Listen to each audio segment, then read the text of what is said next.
It is Saturday, February 21st, 2026, and I want you to picture the year 1995 for a second. Okay, taking myself back. You walk into a record store, if you even remember those. Oh yeah, the smell of the plastic, all of it. Right.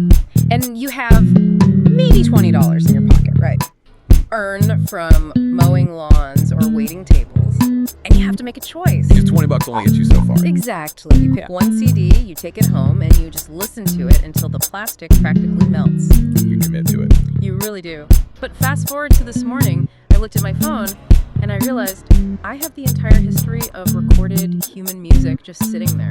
Literally everything. Peruvian flute bands, Norwegian death metal, 1920s jazz, everything is right there in my pocket. It is effectively the Library of Alexandria for your ears. I mean, it's just an embarrassment of riches. It is. And yet, and this is the paradox that kept me up last night, why does the top of the charts feel more stagnant, like more repetitive, and frankly, smaller than it did when we actually had limited choices? It feels like we have infinite options, but we're all somehow listening to the exact same 10 songs. Well, it's not just a feeling, and you aren't just being nostalgic. Data totally backs you up. Really? Yeah, the charts are actually more static now than they were in the pre-internet era.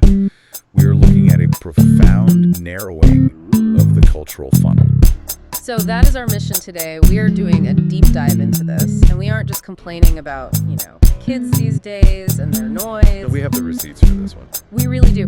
We are going to dismantle the actual machinery of the modern music industry because we have a massive stack of sources here. We've got analysis of Billboard charts going all the way back to the 1950s. We have scientific papers on something called processing fluency. Right, and reports on the brutal pay-to-stay economics of streaming. It's wild. We're basically going to look at the biology of why you like a song, the economics of why that song is getting shorter, and the technology that is ensuring you never, ever stop listening. And I want to start with the biology, because I'll be honest, I catch myself humming these new pop songs, even when I actively hate them. Oh, we all do it. I feel like my brain is being hacked. It is being hacked, literally. But to understand how, you have to understand the Wundt curve. The Wundt curve, I mean, that sounds like a 19th century torture device. That does sound pretty severe, doesn't it? Mm-hmm. It's actually a pleasure model. Okay. It was developed by Wilhelm Wundt in the late 1800s. Mm-hmm. And in modern psychology, we call it the optimal complexity model. So how does it work? Picture an inverted U shape. Like a hill. Exactly. On the far left of the hill, you have stimuli that are just way too simple. Think of a metronome ticking. Tick, tick, tick. Right. That is extremely low complexity. And low pleasure, because that's boring. I'm asleep in 5 seconds. Right. Your brain predicts it too easily, so it just completely tunes out. Yeah. Now go to the far right of the curve. Okay. Extreme complexity. Random noise, chaos, or music with no discernible key or rhythm at all. Which is stressful. It's just noise at that point. Exactly. The brain can't find a pattern to latch onto, so it disengages. Or it gets actively irritated. Makes sense. The sweet spot is right in the middle. It's the absolute peak of that inverted U. The top of the hill? Yes. It's familiar enough that your brain can make a prediction, but novel enough that when the prediction actually comes true, you get dopamine. Oh, so you feel smart for guessing where the song is going. Precisely. We are biologically wired to crave that middle ground. We want to be surprised, but not too surprised. Right. But here is where the history of music splits in a really fascinating way. Okay. In the 20th century, a genre like jazz started right in that middle sweet spot. I mean, it's the pop music of the 20s. Sure, everybody danced to it. But then it started pushing toward the right side of the curve, toward maximal complexity. Right, like bebop or free jazz. Exactly. It became highly intellectual. You almost had to study it to even enjoy it. And because of that, the audience shrank massively. Today, jazz accounts for something like 1.3% of all music consumption. Wow. Just 1.3%. Yeah. It moved off the pleasure peak for the general population. But pop music went the exact opposite way. Meaning it went left. It went hard left. Over the last 20 years, pop has aggressively evolved toward maximal simplicity to hit the widest possible demographic. But wait, isn't there a risk there too? Because if you go too simple, you hit the boring side of the curve, like the metronome. That is the danger zone. But the industry has found a way to weaponize that simplicity. Weaponize it how? Using something called processing fluency. This is a huge key term in the sources today. Processing fluency. Yeah. It is simply the ease with which your brain processes information. Okay. The higher the fluency, the more likely you are to mistake easy to understand for truth or beauty. Wait, hold on. So because a song is just really easy to digest, my brain actively tricks me into thinking it's a high-quality song. Precisely. It feels really good to process it without trying, so you attribute that good feeling to the quality of the art itself. That is wild. And labels aren't just guessing about this anymore. They're using AI tools to audit fluency before a song is even released. When you say audit, what does that actually look like? Are there literally robots in the studio now? Practically, yes. The sources mention specific platforms, things like Museo or Sonoteller.ai. Okay. A label can just feed a raw demo into these systems. The AI breaks the track down. Spectral analysis, tempo, key, lyrical density, all of it. And what is the AI looking for? It gives it a score. They are hunting for the golden minute. The golden minute. That is the specific hook that creates the highest retention in the listener.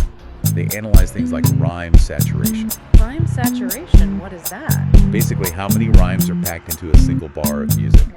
High rhyme saturation directly increases processing flows. It makes the lyrics incredibly easy to predict. Right. If the AI spits back a report saying the song is too complex or the hook takes too long to arrive, the label literally sends it back to the writers for a rewrite. That is so industrialized. It sounds less like art and more like, I don't know, manufacturing a perfectly salted potato chip. It is exactly like food science. They are engineering the audio bliss point. And this leads to a very specific type of songwriting. I bet. The data shows that overall melodic complexity has dropped by about 30% since 1950. 30%? That's huge. We are seeing incredibly simple loops, very little musical variation, and hooks that start immediately. But does simple always have to mean dumb? Because I think of someone like Prince or Elton John. Right. They had massive generation-defining hits. Were they simple? That is a crucial distinction made in the research. The sources call what Prince and Elton John did sophisticated simplicity. Oh, I love that phrase. Unpack that for me. Okay, let's take Elton John. On the absolute surface, a song like Tiny Dancer or Rocket Man feels simple. Yeah, you can sing along with it. But underneath, the architecture is highly complex. Elton used something called slash chords. Okay, for those of us who didn't go to music school, what exactly is the slash chord? It's an inversion. Normally, if you play a C major chord, the bass note, the lowest note you hear is a C. Makes sense. It sounds stable, solid, like you are home. But Elton will play a C major chord and put an E in the bass, or a G in the bass. So the foundation is slightly shifted. Yes. It creates this very subtle feeling of forward motion, of instability. Oh. It physically pulls your ear toward the next chord. It creates a linear narrative structure in the harmony itself, very similar to how Mozart composed. So it sounds perfectly smooth, but your brain is actually doing a tiny bit of subconscious work to resolve that tension. Exactly. It deeply engages you. Or look at Prince. Yeah. Prince was an absolute master of familiar anchors. Familiar anchors. He would take a blazing rock guitar solo, which is something everyone understands and loves, and he'd use it as a Trojan horse. A Trojan horse for what? For the Minneapolis sound. He'd smuggle in drum machines, start synthesizers, things that were actually quite experimental and weird for a mainstream audience at the time. I see. He gave you something safe right up front, so he could sneak in something dangerous behind it. Yes. But today, the algorithm actively discourages the dangerous part. Why? The risk is too high. If you put something weird or unexpected in the first 30 seconds, the listener skips. Right. And in the streaming economy, the skip is fatal. Which feels like the perfect pivot to the structural changes we are seeing. Because it is not just that the melodies are simpler, the songs themselves are physically shrinking. Very much so. I was listening to a playlist the other day, and I swear the bridge of the song, the part that takes you somewhere entirely different musically, is basically extinct. The bridge is absolutely on the endangered species list. Or we could just call it the death of the middle eight. Right. And this isn't an artistic choice at all. It is purely an economic one. It is entirely driven by how platforms like Spotify and Apple Music pay the bills. Walk us through the math here. Why does Spotify hate the bridge? Well, it's not that they hate it musically. It's that the pro rata payment model incentivizes speed. Okay. You get paid the exact same amount for a stream, whether the song is 2 minutes long or 10 minutes long. Okay, I see where this is going. If I write Bohemian Rhapsody, which is 6 minutes long, and you listen to it once, I get one single payment unit. Which is Fractions of a second. But if I write a highly optimized 2-minute song, you can listen to it 3 times in that exact same 6-minute window. So the 2-minute song generates triple the revenue of the 6-minute masterpiece. Correct. So if you are a songwriter trying to pay rent, why would you write a bridge? Wow. A bridge adds 30 or 40 seconds to the song. It creates a musical detour. Economically speaking, that detour is literally wasted time. It lowers your stream velocity. That is incredibly cynical. It is literally optimizing art for turnover. It is pure efficiency. And it is combined with what the sources call the TikTokification of structure. Hook first. Exactly. A song is now built hook first. You don't have a long atmospheric intro. You don't have a slow build. Because if you don't grab the listener in the first 3 to 5 seconds, They scroll past on TikTok. You lose them entirely. so we have shorter songs, we have simpler melodies, we have no bridges. And there's another thing I noticed disappearing from the charts entirely actual bands. Oh, yes. I saw a huge thread on Reddit discussing this. Where are the drummers? Where are the bassists? It is all solo artists. There are a few exceptions, mostly in K-pop. But generally, yes, the band is a dying business model in the West. Why is that? Is it just that bands fight too much? We've all seen the documentaries. That is part of it. I mean, from a major label's perspective, a band is a logistical nightmare. Right. You have 4 giant egos to manage, 4 potential PR scandals, 4 wardrobes, 4 plane tickets. That adds up. But more importantly, you have 4 people splitting the exact same royalty check. Oh, right. Okay. If a solo artist makes $1 million, they keep the bulk of it. If a band makes $1 million, they are splitting it 4 or 5 ways. Exactly. And the technological barrier to entry has completely collapsed. That's dope. In 1990, to make a record that sounded professional, you absolutely needed a $250,000 studio, an audio engineer, a real drummer, a real bassist in the room. And today, Today, you need a laptop and a splice pack. one kid in a bedroom can sound like a Philharmonic orchestra. Precisely. So the technological necessity of the band has vanished, right at the exact same time the economic liability of the band has increased. Okay, but wait. We have established that it is easier than ever to make music. The barrier to entry is gone. Right. So logically, shouldn't the charts be way more diverse? We should be seeing a chaotic mix of new artists constantly. But you said earlier the charts are stagnant. How do we reconcile those two facts? That is what the sources refer to as the megastar paradox. The megastar paradox. The internet made it infinitely easier to enter the market, but it made it infinitely harder to actually dominate it. We are seeing a phenomenon called the album bomb. The album bomb. Explain that. This goes back to how Billboard actually counts success now. In the physical era, say, the 90s, if you bought a Metallica CD, that counted as one single sale. Great. You bought the brick of plastic. It didn't matter if you listened to Enter Sandman on repeat, or if you only listened to the obscure track 12. It was one unit sold for the album chart. Okay. Now, charts are based entirely on track streams. So when a megastar like Taylor Swift or Drake drops an album with 30 songs on it, Oh no. and millions of fans stream the whole album straight through, all 30 of those songs hit the Billboard Hot 100 simultaneously. They basically flood the entire zone. They occupy the entire real estate of the chart. In the past, a superstar might have had 1 or 2 hit singles in the top 10 at a time. Now they can have the entire top 10. Just an absolute blockade. It is a blockade. It sucks all the oxygen out of the room for new, developing artists. And once those megastar songs are at the top, passive playlisting kicks in to keep them there. Define that for us. Passive playlisting. Think about how people actually consume music now. They open an app and they put on a mood, Like coffee shop vibes. or Gym Pump Up, or Global Top 50. They aren't actively choosing the specific song, they're choosing the background mood. If a song gets onto those massive algorithmic playlists, it just loops endlessly. It is like background radiation. It just exists in the air. Exactly. Look at recent records, songs like Old Town Road or Bar Song Tipsy. Yeah. Those tracks stayed at #1 for 19 weeks. 19 weeks. That shatters the old records. Mariah Carey didn't have a computer algorithm playing her song on repeat in every single gym in America automatically. So it creates this sort of pay-to-stay economy at the top. And the pay-to-stay aspect is even more literal than you think. Breaking a new artist into this wall of noise is unbelievably expensive now. How much noise are we talking about? There are 120,000 new tracks uploaded to platforms every single day. Every single day. 120,000. That number is staggering. It is a daily tsunami of audio. To stand out in that, labels have to spend between $500,000 and $2 million just to market a debut. Wow. And the churn rate is brutal. In the 90s, only 7% of top 10 hits dropped out of the charts after just 1 week. So you actually had staying power. Today, that dropout rate is 40%. 40% dropout after 1 week. So you get your 15 minutes of fame, or really your 15 seconds, and then the next wave just washes you away unless you have a massive marketing budget. Correct. It is a absolute winner-take-all economy.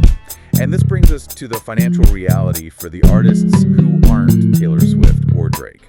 Let's talk about the payout, because I think listeners vaguely know streaming pays poorly, but I don't think they realize exactly how low it is. The sources break this down.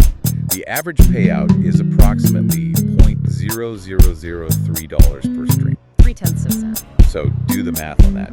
If you get 1 million streams, which, by the way, is a massive achievement for an indie band, Oh, absolutely. you are earning about $3,000. That is rent for maybe 2 months in a major city for 1 million human beings listening to your art. And that is before the label takes their cut, before the manager takes their 15%, before the lawyer takes their 5%. So the artist might actually see, what, $500 of that? If they are lucky. So 1 million streams basically buys you a nice dinner and a tank of gas.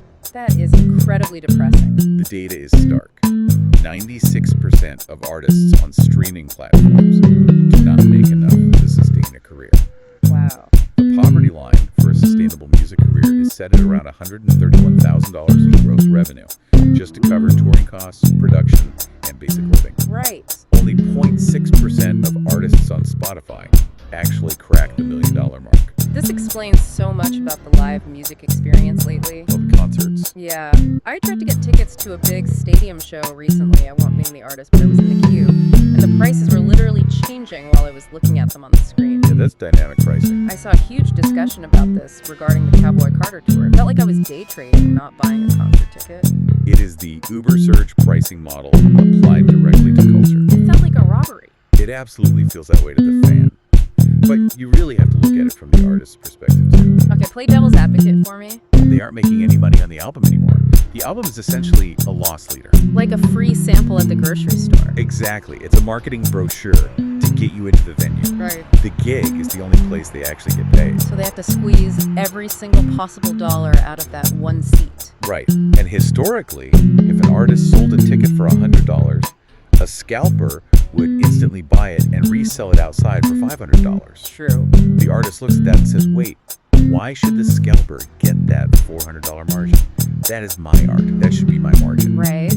So Ticketmaster's dynamic pricing is, technically speaking, an attempt to capture the true real-time market value of the ticket for the artist. But it completely alienates the fans. It turns fandom into a luxury good that only the wealthy can afford. Which is exactly what we were seeing with the vinyl industry, too. Have you noticed the whole vinyl comeback? Oh yeah, it is everywhere. I have friends who buy newly pressed vinyl, and they don't even own a record player. Exactly. They literally just put it on the shelf in shrink wrap. That is the key insight from the sources. Vinyl isn't about audio fidelity anymore. It is about identity.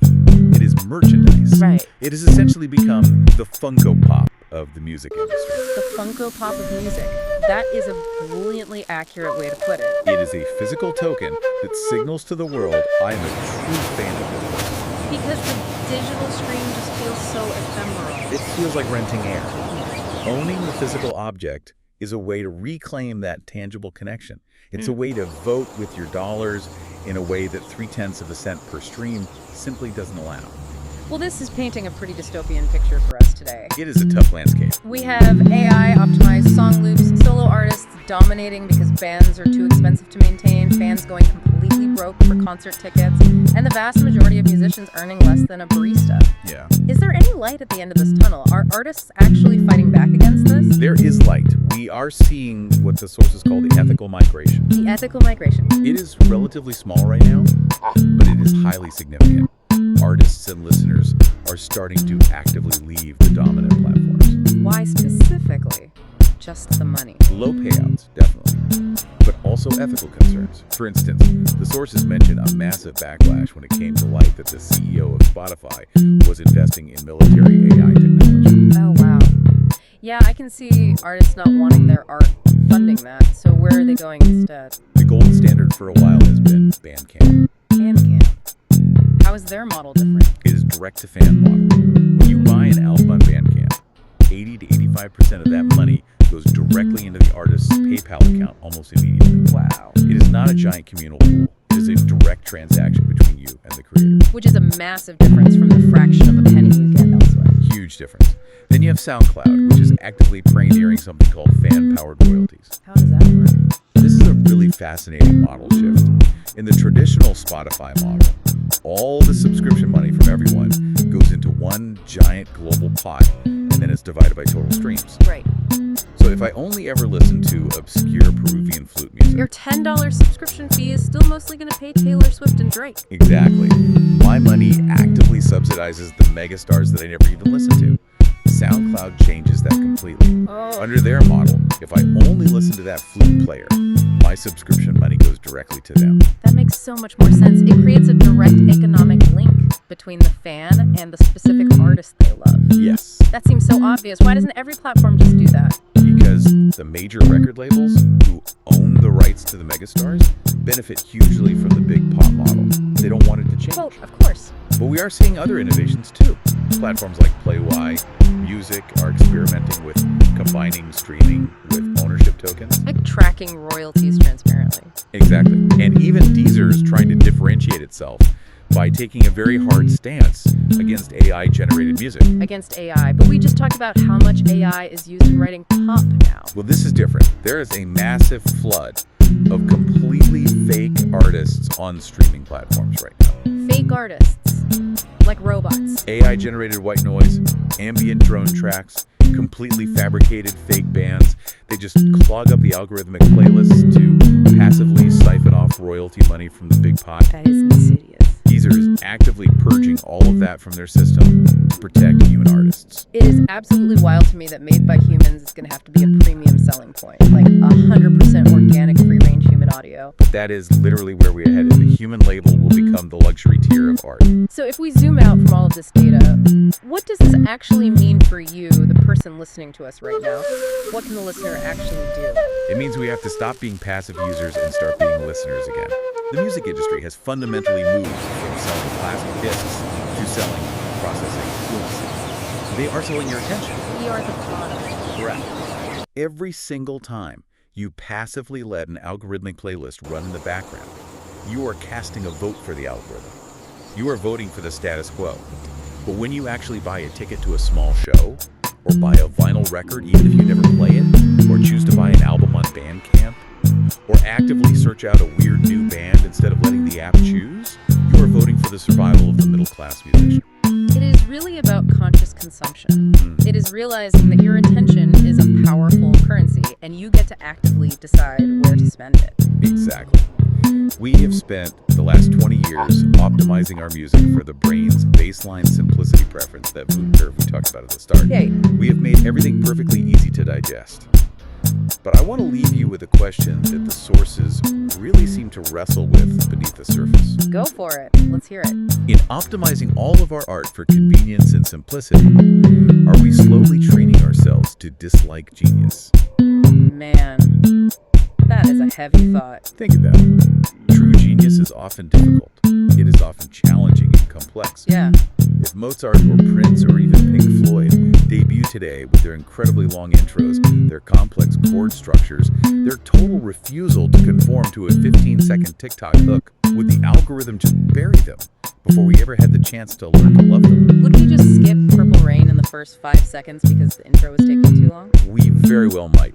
And that is the real danger here. Not necessarily that the music gets bad, but that we as listeners lose the patience required for it to be truly great. Wow, that is definitely something to think about the next time your finger hovers over that skip button on your phone. Maybe just let it ride. You might discover something amazing. Or at least something human. Thanks for joining us on this deep dive. We'll catch you next time.